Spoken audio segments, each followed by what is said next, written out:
d'abord, merci d'être avec nous aujourd'hui pour ce webinaire sur le thème de l'innovation au service de la protection des océans.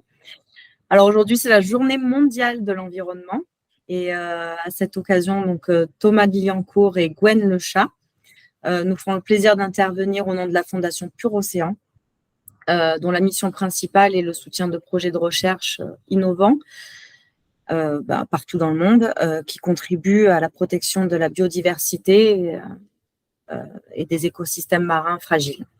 Donc, la Fondation mène également des actions de sensibilisation à travers des conférences, des tables rondes, des fresques du climat, etc. Et donc, c'est la raison de leur présence aujourd'hui. Voilà, donc je pense que j'ai fait le tour. Je vais laisser à Thomas et Gwen la parole. Et puis, à la fin, on réservera un petit quart d'heure. Il y aura un petit quart d'heure consacré aux questions-réponses. Donc, n'hésitez pas à poser des questions sur le chat si vous n'avez pas trop envie de prendre la parole. Sinon, je pourrais prendre la parole à la fin de la présentation. Voilà. Merci Virginie, merci Newton Office, partout en France, pour mettre en avant aujourd'hui la Fondation Pure Océan. Donc moi je me présente, je suis Thomas de Villancourt. Gwen expliquera aussi son parcours tout à l'heure, et puis Alain Marguillier qui est avec nous, qui est un fresqueur et qui est dans la team Pure Océan, pourra aussi intervenir. Donc moi en tant que directeur de la Fondation Pure Océan, bon, on est ravis de prendre la parole et d'échanger sur un sujet majeur qui est comment agir pour la protection de l'océan. Il y a des solutions, on peut agir sur la forme, on peut agir aussi sur le fond. Le fond, c'est financer, ce qui est l'ADN de Pure Océan, c'est financer des programmes de recherche au service de la protection de l'océan. Donc aujourd'hui, on va commencer. Je vous propose de faire, comme il est midi et que on est en plus lundi, je vous propose de faire un petit exercice de respiration et vous allez voir pourquoi. Et en respirant 2 fois, juste 2 fois, eh bien, on se rend compte qu'aujourd'hui, on ne se rend pas compte, mais on ne sait pas toujours que 50% de l'oxygène, donc une respiration sur 2, nous a été fourni par l'océan. Et oui, 50% de l'oxygène produit aujourd'hui provient de l'océan. Gwen nous en parlera un petit peu plus, mais c'est assez magique de se dire que l'eau fournit de l'oxygène et cet océan magique qui nous permet de prendre des forces et de respirer en ce lundi. On va passer une demi-heure ensemble justement pour échanger, pour parler de l'enjeu, pour parler de sa protection et de comment on peut agir chacun à son niveau. Alors pour commencer, je pense que peut-être que Gwen, je vais te laisser prendre un petit peu la parole et rappeler un petit peu qu'est-ce qu'on fait au quotidien. Alors, je cherche juste à me mettre en grand écran. Est-ce que vous voyez là ce que j'ai? Ah c'est parfait.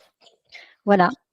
Donc, déjà, un petit mot sur l'importance de l'océan pour nos sociétés humaines. La Terre est bleue. On dit que la Terre est bleue parce que les mers et océans couvrent quasiment 3/4 de la surface de la planète.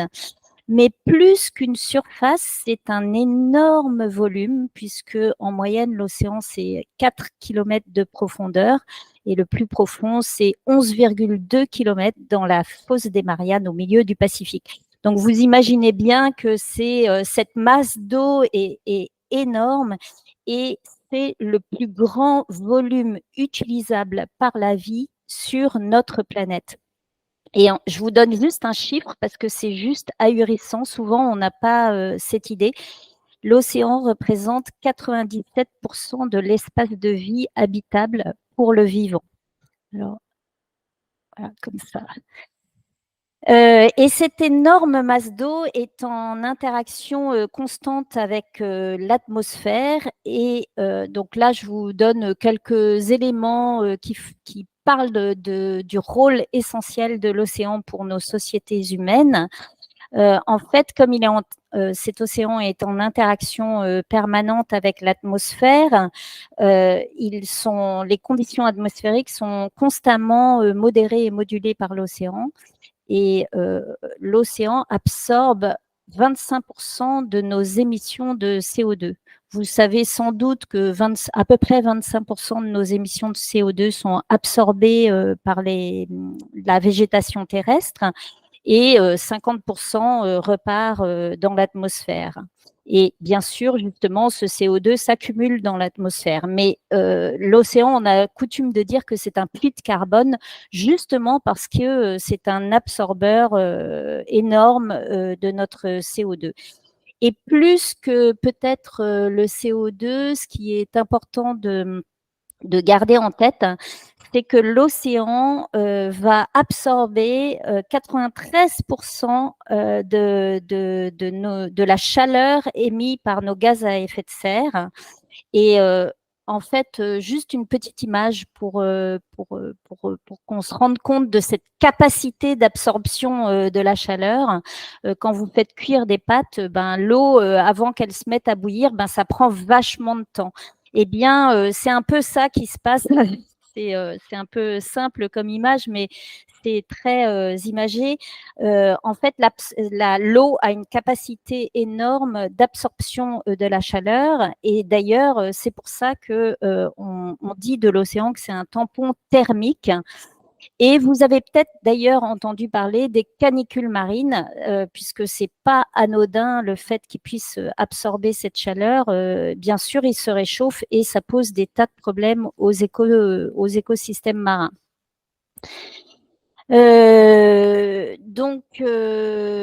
Avec tout ça, on voit bien que l'océan est un facteur essentiel de la régulation du climat, mais il n'est pas qu'un régulateur du climat puisqu'il fournit de la nourriture pour 3 milliards d'humains directement. Et puis, on a encore beaucoup de connaissances à acquérir sur cet océan, puisqu'on en connaît très peu. Les chercheurs ont coutume de dire qu'en fait, on connaît mieux la surface de la Lune que les profondeurs marines. Et donc, Thomas en a déjà parlé, l'océan est producteur d'oxygène. En fait, quand on parle de l'oxygène, on pense toujours à l'Amazonie et aux forêts terrestres. Mais en fait, l'océan produit plus d'oxygène que toutes les forêts sur Terre réunies. Et c'est grâce à la photosynthèse, hein, c'est le phytoplancton qui absorbe l'énergie lumineuse et qui produit de l'oxygène, un peu comme les arbres ou la végétation terrestre. Mais vous le savez tous, l'océan fait face à de nombreux problèmes. Le plus grand problème, c'est la destruction l'érosion de la biodiversité, à la fois en abondance et en diversité. Et ça, c'est largement lié à la surexploitation des ressources, à la destruction des habitats, aux pollutions, au dérèglement climatique. J'ai parlé des canicules marines, par exemple. Et puis, c'est des conséquences du dérèglement climatique, mais à l'introduction d'espèces invasives. Et donc, nous, le Pur Océan a choisi de financer la science parce qu'on pense que sans science, on ne peut pas avancer.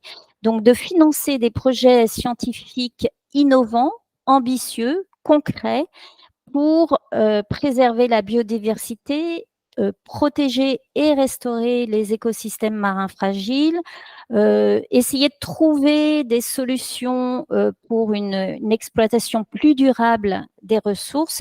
Et bien sûr, comme je vous le disais, on a encore 90% des espèces marines à connaître.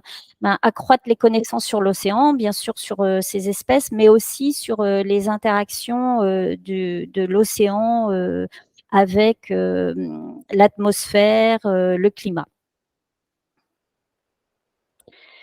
Donc, l'innovation au service de la protection de l'océan, on soutient, ça fait 5 ans qu'on existe et on soutient des projets de recherche innovants. Et pour ça, nous avons constitué un comité scientifique qui est composé de 5 experts internationaux de l'océan et des problématiques associées. Donc, vous les avez à l'écran là, Gilles Boeuf et Françoise Gaille pour des éminents chercheurs français, Abdelmalak Abdelmalek Faraj au Maroc, Anna Zivian aux USA et Kartik Shankar, un Indien.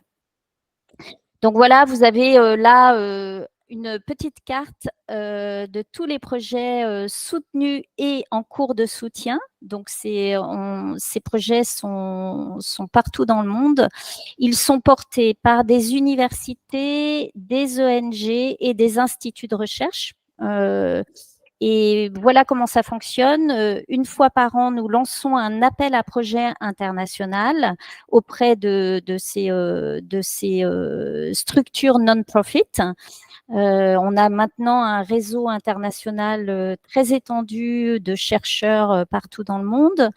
Une fois, donc, on donne 2 mois pour répondre à cet appel à projet et ensuite notre comité scientifique opère la sélection avec notre coordinateur scientifique, Charlie Mathieu. Et donc, nous avons défini 4 défis. Vous les voyez en bas de la diapo. Là, je ne sais pas si vous arrivez à lire, mais nos 4 défis sont liés aux défis qui ont été posés par les Nations Unies pour l'océan. Donc, c'est comprendre et combattre les pollutions marines, protéger et restaurer les écosystèmes et la biodiversité marine, construire la résilience et l'adaptation au changement climatique et ses effets, et améliorer notre connaissance du système global, du système océan. Donc là, sur tous les projets, on en a, avec Thomas, on en a sélectionné 4. Donc, je vais vous en parler de 4. Un projet qui a démarré il y a déjà 2 ans, dont le but est de développer une bouée d'amarrage écologique pour préserver les herbiers de Posidonie. Donc, les herbiers de Posidonie, juste un mot, c'est une plante endémique de Méditerranée qui rend énormément de services écosystémiques. Elle couvre 4% de la Méditerranée. Donc, ce sont des vastes prairies de plantes comme ça, un peu comme l'image 3D que vous avez sous les yeux. Cette plante couvre 4% de la Méditerranée, mais héberge 25% de la biodiversité. Donc, c'est vraiment ce qu'on appelle un habitat hotspot de biodiversité et très précieux pour maintenir une biodiversité intacte dans la Méditerranée. C'est aussi une plante qui stocke le carbone énormément. Donc, sur le sol, on appelle ça la matte. Donc, la plante, elle est sur la matte et la matte a une haute densité de stockage du carbone, donc c'est utile. Et en termes de service également, ça atténue la houle, donc ça préserve les littoraux méditerranéens. Donc, cette Posidonie est très précieuse, mais elle est très dégradée par l'ancrage des bateaux, puisque souvent, si un bateau s'ancre sur un herbier, quand il va remonter son ancre, ben, ça va raguer le sol et ça va détruire plusieurs mètres de Posidonie. Et le problème, c'est que la Posidonie grandit très lentement. La Posidonie, c'est quelques centimètres par an. Donc, si on détruit même 2 mètres de Posidonie, tout de suite, c'est des décades de vie qui sont détruites et abîmées. Donc, face à ça, il y a eu une réglementation pour interdire d'ancrer sur les Posidonies, mais tout le monde ne sait pas où sont les massifs les herbiers de Posidonie. Et puis, il y a aussi, on a développé des bouées écologiques. Alors, ces bouées écologiques, vous avez une bouée de surface, une chaîne, une bouée de subsurface, donc entre 2 eaux, entre l'eau de surface et le sol. Et puis une chaîne qui vient ancrer par une vis ou un corps mort dans le sol. Donc, ces bouées écologiques, elles existent, certaines sont installées sur le littoral, mais elles sont issues de l'industrie pétrochimique. C'est du plastique. Et ce plastique, on a besoin de l'entretenir. Donc, régulièrement, on doit sortir les bouées de surface et de subsurface, les traiter avec des produits chimiques et les replacer dans l'eau. Et donc, bien sûr, elles relarguent des particules chimiques néfastes pour le milieu. Donc, le projet de bouée floating, ce projet s'appelle Floating Reef. Le projet est de créer une bouée de subsurface qui est constituée de matériaux de réemploi, de recyclage. Donc, elle va être créée en filet de pêche usagés et recyclés, et avec à l'intérieur des filets de pêche des bouchons de liège. Et cette bouée va venir remplacer les bouées dont je parlais, les bouées de subsurface en plastique, et va devenir en fait un habitat qui va pouvoir être colonisé par les organismes marins. Donc, d'une bouée de subsurface inerte, on va faire une ruche de biodiversité. Donc là, je vous le raconte très brièvement, mais l'équipe de recherche qui est constituée de chercheurs de Aix-Marseille Université du groupement d'intérêt scientifique Posidonie, vous avez le logo là, qui s'est allié à une société d'architectes internationale Rougerie Trangram. Donc, ce consortium de chercheurs là ont mis 2 ans pour développer cette idée de bouée. Donc là, ce que vous voyez sur l'écran, c'est pas la dernière version parce qu'on avait encore une structure métallique, et donc les chercheurs sont allés au plus loin pour avoir un impact le plus faible possible et donc ne pas utiliser de métal. Donc maintenant, la bouée, elle est constituée de filets de pêche recyclés et de bouchons de liège en réemploi. Et nous sommes dans la dernière phase du projet, qui peut durer encore 1 à 2 ans, où nous allons immerger des prototypes à Marseille et très probablement à Cannes, Mandelieu, Menton et Monaco. Enfin, tout ça est en cours. Donc ça, c'est le premier projet. Le deuxième projet, c'est un nouveau projet qui a été sélectionné cette année, donc il n'a pas encore, enfin, il vient de démarrer. Il se nomme Plastidrugs. Il est porté par l'Université de Bretagne à Brest, et l'idée est d'analyser les polluants, les nouveaux polluants, donc médicaments, perturbateurs endocriniens et nouveaux polluants chimiques qui s'accumulent sur les microplastiques. Alors, juste un mot, oui. Juste un petit mot sur les microplastiques. Vous savez que quand le plastique arrive dans l'océan, en fait, il se dégrade petit à petit en microparticules. Et en fait, ces microparticules, on a découvert que ça devient des radeaux à polluants. C'est-à-dire que les particules chimiques, bactéries ont tendance à s'agglomérer sur les surfaces des microplastiques. Donc, l'idée, là, c'est d'analyser l'accumulation de ces polluants émergents dans la baie de Brest et de comparer avec les mêmes analyses, d'effectuer les mêmes analyses dans la baie de Santos au Brésil, où les systèmes de traitement des eaux ne sont pas du tout les mêmes qu'en France. Et donc, ça permettra de tirer des conclusions et surtout de mieux connaître la transmission et les effets cocktails de ces polluants, à la fois sur la faune marine et bien sûr d'extrapoler à l'humain. Un nouveau projet aussi qu'on soutient cette année, qui vient d'être sélectionné, qui fait partie des lauréats 2023, c'est Biosa.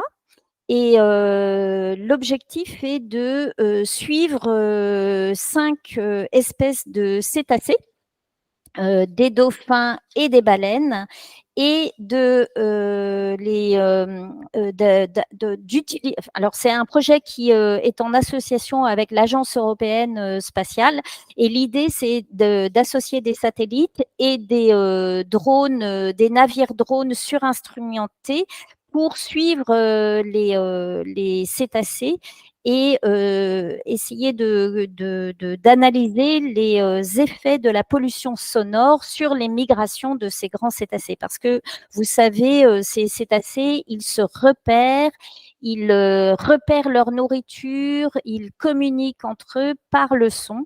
Or, l'océan est très pollué par les câbles, les moteurs, enfin, il y a une pollution sonore et l'idée est d'établir, l'objectif derrière, c'est d'établir des recommandations pour mieux réguler et réglementer cette pollution pour préserver les migrations des cétacés.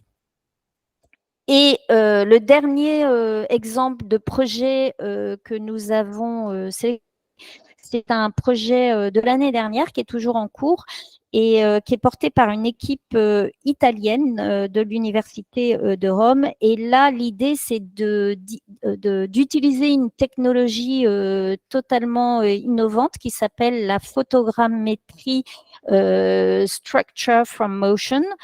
Donc, c'est une technique de caméra qui utilise plusieurs angles de vue pour être capable de reconstituer de manière très fidèle des volumes. Et donc, l'idée, c'est d'aller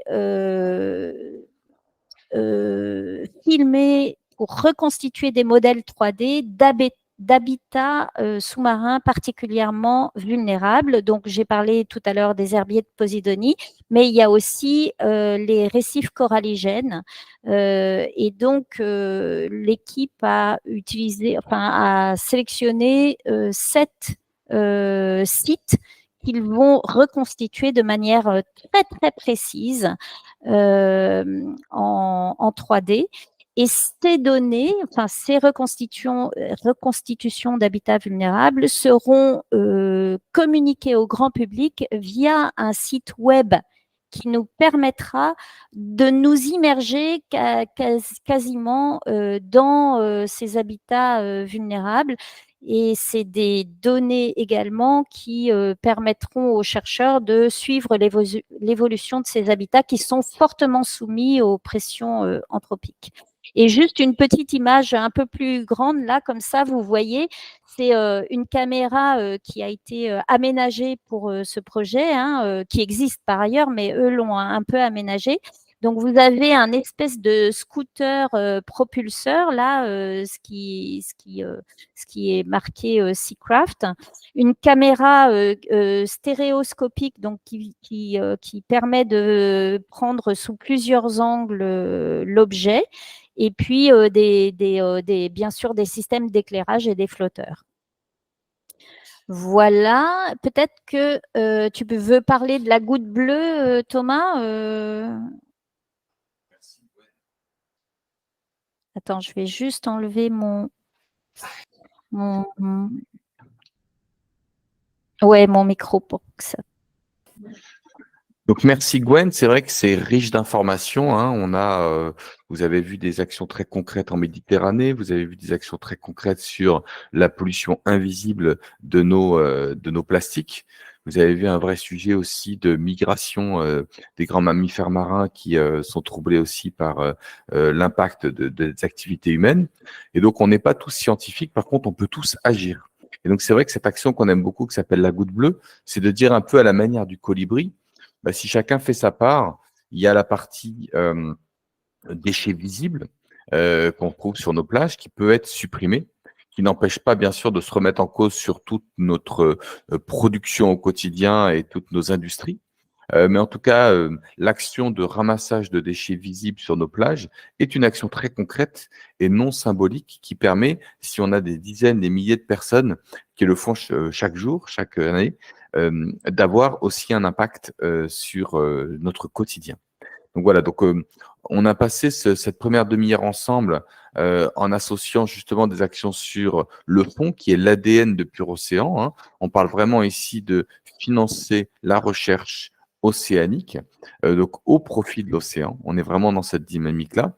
Et que concrètement, on pouvait aussi agir par nos biais, soit en agissant sur une action de ramassage de déchets, soit aussi en maîtrisant mieux aussi le sujet océan. Voilà, donc peut-être que Virginie, là-dessus, tu veux évoquer différents sujets, comment être mieux formé, comment mieux connaître l'océan. En tout cas, il y a différents sujets, hein, et on parle notamment de la fresque du climat, qui est un moyen très positif de mieux maîtriser ces sujets-là et pourquoi en fait l'impact de nos activités doit être bien canalisé. Voilà, donc Moi, je me demandais pourquoi est-ce qu'on ne faisait pas une fresque. Est-ce qu'il existe déjà une fresque consacrée à l'océan ou pas? Oui, bien ça sûr. existe, la fresque de l'océan. D'accord, je ne savais pas. Voilà, et donc il existe Intéressant. beaucoup de fresques, donc des fresques du climat, qui sont des formats. Et peut-être que, avant qu'on attaque les questions-réponses, est-ce que Alain Marguillet, est-ce que tu peux nous expliquer c'est quoi une fresque du climat et c'est quoi l'objectif de cette fresque? Alors, la fresque du climat, alors déjà, pour rebondir sur ce que disait Jean-Michel Pasquier tout à l'heure, aujourd'hui, c'est près d'1 million de personnes qui ont été formées à cette fresque du climat, hein, qui a été initiée par Cédric Regenbach il y a quelques années, qui était toujours un universitaire, un maître de conférence qui a fait l'école centrale de Nantes, et qui a décidé de vulgariser justement tous ces éléments qui sont fournis par le GIEC et qui nous fournissent au travers d'un rapport extrêmement conséquent et très difficile à déchiffrer finalement. Il a essayé de vulgariser pour ses étudiants, sous la forme d'un jeu d'une quarantaine de cartes, d'essayer de définir quelles étaient les différentes étapes de ce changement climatique qui aujourd'hui est très présent, puisqu'on le voit hein, au travers des différents reportages et puis de ce qui se passe, notamment en France, hein, dans les Pyrénées-Orientales aujourd'hui, avec cette perturbation très forte du cycle de l'eau. Donc, il a essayé de vulgariser cette façon de dire, voilà, on n'est pas dans un schéma de donneur de leçons ou d'implication forte de responsabilité, on est là pour définir des choses, définir des statistiques, définir des évolutions qui repose sur des faits, et puis de dire voilà d'où on part et voilà où on en est aujourd'hui.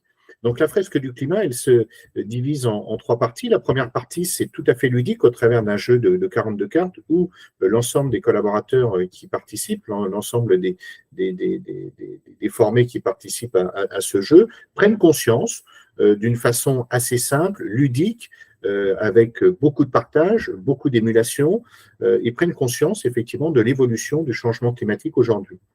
Et puis une fois qu'on est arrivé au terme de ce changement, effectivement, on a cette phase d'interrogation et de dire, voilà, et comme disait Thomas tout à l'heure très justement, l'effet colibri, c'est de dire qu'est-ce qu'on peut faire finalement à notre niveau? Est-ce qu'il y a des solutions? Quelles sont-elles?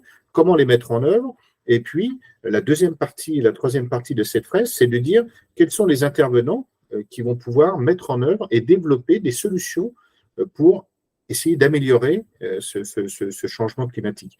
Donc, c'est ludique, c'est instructif, c'est étonnant, c'est intéressant, ça permet de focaliser l'ensemble des intervenants autour d'une discussion et d'une réflexion commune avec des prises de conscience. Et aujourd'hui, la fresque du climat permet de dire, voilà, je sais maintenant quelles sont les différentes étapes de ce changement climatique, et puis j'ai une prise de conscience. Donc le but, effectivement, c'est de la diffuser, c'est de l'élargir, c'est de la commenter. Et nous, au travers de la Fondation Pur Océan, effectivement, on a commencé à le faire, hein, Thomas, très récemment, au travers de différentes équipes qui ont reçu ça de façon tout à fait positive. Donc voilà, nous, on peut mettre nos compétences à disposition pour favoriser le développement et le partage de cette fresque cette fresque du climat. Voilà. Si vous avez des questions, n'hésitez pas. Thomas, si tu veux rebondir. Non, mais c'est très clair. C'est justement ce colibri. J'aime beaucoup l'effet colibri qui est comprendre petit à petit, progresser, faire des actions au quotidien. Et puis à un moment, on doit aussi, dans nos organisations, puisque nous, Pur Océan, on se veut être un peu l'ONG des entreprises, l'ONG des entrepreneurs, l'ONG des collaborateurs, où au quotidien, dans nos organisations, comment on fait pour avoir un impact positif sur les 3 sujets, notamment scientifiques, que Gwen a présentés. que ce soit protéger la biodiversité marine, que ce soit réduire notre pollution plastique en trouvant des produits. Donc, je serais toujours intéressé de voir comment, dans vos entreprises, vous arrivez à réduire non seulement le déchet plastique au quotidien à la machine à café, etc., mais pas seulement, aussi dans vos organisations de production, puisque les enjeux, comme on voit sur cette slide, sont puissants, hein, et les solutions aussi le sont. Le troisième acte, c'est l'impact voilà, j'aime bien cette slide parce qu'elle voit que par le biomimétisme, donc la nature engagée, par l'impact de l'homme le plus positif possible, par des solutions technologiques ou sociales, peut apporter des réponses très concrètes à l'océan. Donc nous, notre rôle aujourd'hui de Pure Océan, c'est de financer ces programmes avec des partenaires comme Newton Office. On finance ces programmes de recherche à travers le monde. Donc la pollution plastique n'est pas juste devant nos portes, elle est malheureusement partout présente. Et c'est pour ça qu'on a un vrai travail de sensibilisation. Et avec Newton Office, aujourd'hui, c'est la journée mondiale de l'environnement. Jeudi, c'est la journée mondiale de l'océan. Je vous invite d'ailleurs à lire quelques presses sur notamment le Figaro qui va sortir un 4 pages qui va parler justement des sujets de l'enjeu de l'ODD 14, de l'objectif de développement durable numéro 14, qui parle de tous ces sujets-là. Et c'est vrai qu'aujourd'hui, en cette journée mondiale de l'environnement, on peut agir sur notre océan. Voilà. N'hésitez pas, si quelqu'un en tout cas veut témoigner ou prendre la parole. On est aussi là dans ce rôle d'un webinar d'une 40aine de minutes, 45 minutes qui nous permet de partager cette information. Moi, je voulais juste rebondir 2 secondes en tant que participant de la fresque il y a plus d'1 an maintenant. On a fait une deuxième session auprès de nos équipes chez Coeo, qui est une session plutôt pratico-pratique, qui complète bien justement la fresque. La fresque, elle est là un peu pour interpeller, pour mettre les enjeux sur la table. Et il y a une deuxième phase qui est pas mal, c'est de dire mais comment je peux faire concrètement, c'est-à-dire tous les jours, comment je peux agir. Moi, je reste encore sidéré, j'essaie d'éviter les grandes surfaces, mais j'y vais comme tout le monde, par le nombre de gens qui utilisent encore des sacs plastiques aux caisses et qui ont une espèce de bonne conscience parce que c'est du plastique recyclé. Le poisson qui bouffe du plastique recyclé ou non recyclé, il bouffe du plastique quand même. Donc, je suis encore interloqué par le fait que les gens ne se prennent pas par la main en prenant un cabas, en prenant un filet à provision, en prenant des choses très simples, ou un panier en osier pour faire leurs courses. Sans la jouer bobo parisien, mais voilà. Donc, il y a quand même des solutions simplissimes pour faire ses courses. Et je trouve qu'il y a encore une grosse paresse, entre guillemets, qui est entretenue par des fausses illusions, notamment le plastique recyclé, ces machins-là. Et je pense que des associations comme vous, qui feraient des opérations coup de poing, évidemment, ça demande de l'argent, mais en venant distribuer gracieusement des sacs en craft Pure Océan aux caisses, voilà, pour faire un truc un peu médiatique, je pense que ça ferait bouger aussi pas mal le cocotier, parce qu'encore une fois, à titre personnel, je pense qu'il y a beaucoup d'individus, de citoyens qui n'ont pas vraiment encore tout compris et tout saisi des enjeux et surtout du pouvoir qu'ils ont en fait de faire bouger vraiment les lignes en arrêtant de telle ou telle consommation, quoi. Donc voilà, c'était un petit… Non, mais j'aime beaucoup cette remarque. C'est vrai qu'il y a un vrai sujet de l'importance du consommateur dans sa consommation. Et puis, il y a une responsabilité aussi sur l'obligation d'agir de nos entreprises. C'est-à-dire qu'aujourd'hui, on dit que sur certains sites Internet, en 2050, la production de plastique va doubler. On aura 2 fois plus de plastique qu'aujourd'hui et pourtant, tout le monde dit c'est moche, il y a trop de plastique. Et donc aujourd'hui, on a le consommateur qui a son rôle, mais il y a aussi l'industriel, nous, entreprises, qui a. Alors je dis nous, moi je suis pas directeur d'entreprise, mais nos entreprises ont aussi la nécessité peut-être de transformer la proposition de valeur, que ce soit du produit plastique ou du produit plastique recyclé, peut-être pour justement, même si ça apporte beaucoup de facilité, de supprimer la production de plastique. Donc, il y a le consommateur qui peut arriver avec son cabas d'un côté, certes, mais il y a aussi ce consommateur qui peut arriver au réseau vrac, dans le rayon vrac, plutôt que dans le rayon produit suremballé. Mais malheureusement… Conférence. Attends, écoute, en m'étant connecté à une conférence Voilà, que j'ai vue qui était un peu en lien avec… Anne-Lise, voilà, très bien. La joie du direct. Donc voilà, donc nous sommes aujourd'hui dans cette logique de consommation, de surconsommation d'un côté, mais aussi on a une obligation, nous, Pure Océan, c'est ce qu'on veut faire aussi, c'est faire bouger nos entreprises en faisant en sorte qu'elle ne propose plus ses produits, pour caricaturer. Bonjour, j'ai une question. Alors moi, je ne suis pas du tout du milieu scientifique ou associatif. Je me demandais, ces projets qui sont très intéressants, comment ils sont financés, si c'est seulement par le don. Et ensuite, deuxième question, en voyant le projet sur les cétacés, je me demandais si l'échouage massif était directement lié à l'activité humaine, au réchauffement des eaux, etc. Si vous aviez une réponse. Gwen.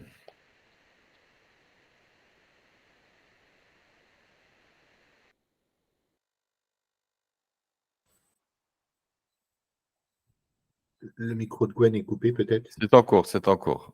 Gwen est en train d'arriver. Voilà. Ça y est, j'ai retrouvé mon micro. Excusez-moi pour les quelques secondes. Donc oui, ces projets scientifiques sont financés par la collecte de dons auprès de nos mécènes.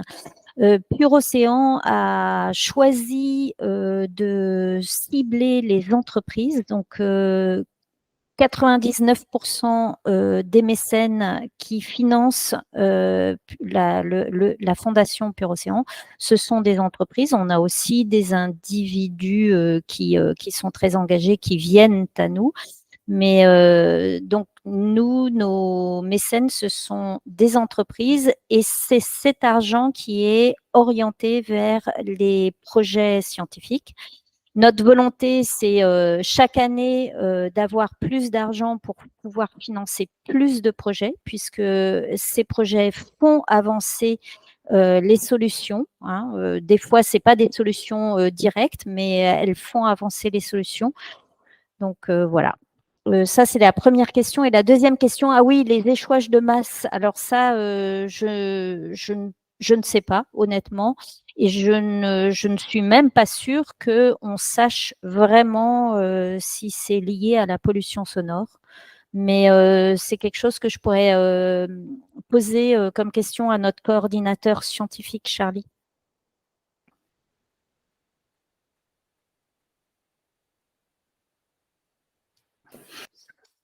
Voilà, donc de manière très concrète, on peut tous agir. Alors, ouais, je vois que Sarah. Ah non, Virginie? Non, c'était juste pour savoir s'il y avait d'autres questions. Donc, sur la partie engagement, n'hésitez pas à me couper la parole, mais en tout cas, sur la partie engagement, je vois que Jean-Michel Pasquier représente la plateforme Coeo, qui est une plateforme de mécénat de compétences. Et c'est intéressant aujourd'hui de mobiliser les collaborateurs dans des actions concrètes, qui peuvent être notamment des actions de ramassage de déchets, hein, comme la goutte bleue. Fin septembre, c'est la Semaine européenne du développement durable. Donc, je crois que c'est du 20 à peu près septembre au 8 octobre, environ, du vendredi au dimanche. Ça dure une quinzaine de jours. L'idée, c'est d'engager les collaborateurs des entreprises à faire des actions très concrètes. Et une action concrète, ça peut être d'organiser, de relever le défi qu'on appelle, nous, le challenge entreprise La Goutte Bleue, qui est de dire, je vais prendre mon sac et avec mes collaborateurs, seuls, à deux, en équipe, et on va aller partir ramasser devant chez nous pour agir, et donc massivement, puisque chaque année, il y a des milliers de collaborateurs qui font cette action-là. Donc voilà des actions très simples pour agir. Et l'autre action très simple aussi, c'est de mobiliser votre entreprise pour faire un don. Parce que moi, il y a 3 mots-clés pour conclure ce séminaire qui sont importants pour moi, pour la Fondation. En tout cas, c'est donner des fonds pour financer des programmes de recherche. Deuxième, c'est agir au quotidien dans vos entreprises pour réduire peut-être votre impact sur l'environnement. Et puis, 3, partager, c'est le dire. Et je pense que c'est important, comme on a vu ce webinaire qui est en ligne, et je remercie Newton Office de sa mobilisation aujourd'hui, c'est agir, c'est partager, et c'est le dire. Et partager, c'est peut-être, pourquoi pas, faire une fresque du climat aussi, ou d'autres actions très concrètes. Voilà le mot de la fin que je voulais apporter, Virginie, sur ce webinaire. Super, c'était passionnant. Les projets sont très intéressants et ça donne envie de vous soutenir. J'étais ravie de vous rencontrer d'ailleurs à l'événement 1% for the Planet. C'est là qu'on s'est croisés et c'est ce qui nous a poussé à faire le webinaire, organiser le webinaire aujourd'hui. Et voilà, j'espère qu'on va pouvoir collaborer sur d'autres projets ensemble. Au revoir Jérôme.